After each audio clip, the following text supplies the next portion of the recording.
Hello everyone, I'm Toby Lee. I'm presenting our work on Screen2Vec, which is a semantic embedding technique for GUI screens and components. This work was done with Lindsay Popowski from Harvard College and Tom Mitchell and Brian Myers from Carnegie Mellon. What we did in this work on a very high-level summary is the technique for embedding the semantics of GUI screens into a vector space so that screens that are semantically similar to each other can be closer to each other in this space. Screen2Vec is a part of a larger project called SIGCHI, which is an interactive task learning agent we have been working on in the past 4 years that can learn tasks and the task-relevant concepts interactively in a variety of domains from end users through a combination of natural language instructions and demonstrations on existing third-party mobile apps. An important research contribution of SIGCHI is that it features a new mixed initiative multi-model GUI grounded approach, where the agent sits in between the user and the GUIs. This approach leverages existing app GUIs as a medium for the user to communicate with the agent. The user demonstrates doing the task on GUIs while explaining the task in natural language with references to the GUIs. The main motivation of the Screen2Vec project for us was to enable the agent to learn more generalizable and more robust task knowledge from users by having a better representation of the semantics of the GUI screens. You can learn more about the entire SIGCHI project if you look up our previous papers. We figured that with available data, we can construct a user-agnostic model of app GUI screens and interactions. The representation we've done with knowledge learned from user instructions in SIGCHI are mostly symbolic so far, but we see an opportunity in moving into neural network.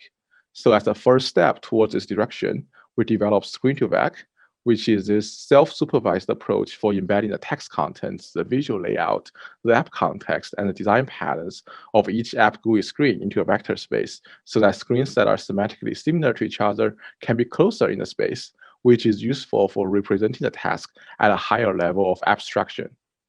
The approach we use for training the model is conceptually similar to word embedding methods, such as Word2Vec, GloVe, or Elmo, but we designed the model structure to reflect the structure and the different types of information in GUI screens and components.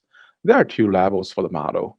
The first level, shown in the light gray shade, encodes individual GUI components within a screen, and the second level encodes GUI screens. Both models are trained in a continuous bag of words or save-out prediction task. We used a dataset named RICO in training our model. RICO contains interaction traces of users interacting with over 66,000 screens from 9,000 apps. Each trace contains a sequence of app GUI screens, as shown on the slide. Let's first look at the first level of the model. In the first level, the save-out task predicts each of the GUI component using the context of other components near it on the same screen.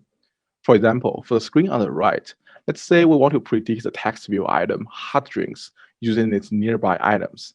So this is similar to how you train a Word2Vec model using a save-out task, as shown on the left, where you have a sliding window and try to predict each target word in a sequence using the other words around it. Then, in the second level, we used a similar save-out task on a sequence of screens from the user interaction trace. The model encapsulates the individual GUI components, the visual layout of the screen, and the app context represented in its App Store textual descriptions. You can find more details in the paper. We had 79 Mechanical Turk workers evaluate more than 5,000 pairs of nearest neighbor results generated using our Screen2Vec model. Our model performed better than the 2 baselines. Here are some example nearest neighbor results. You can see that for the request right screen left, Screen2Vec is able to retrieve the equivalent screens in similar apps that have similar contents and layouts. The Screen2Vec vectors also have composability.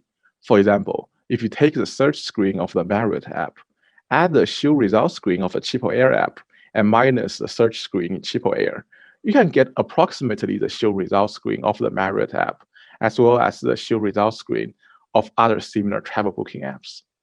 For the future work, we're currently looking at using a Screen2Vec representation for generalizing task procedures across different apps in a SIGCHI agent.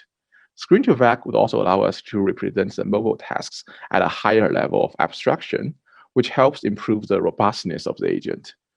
Lastly, we're also interested in exploring using Screen2Vec for helping with the GUI design process and for generative process.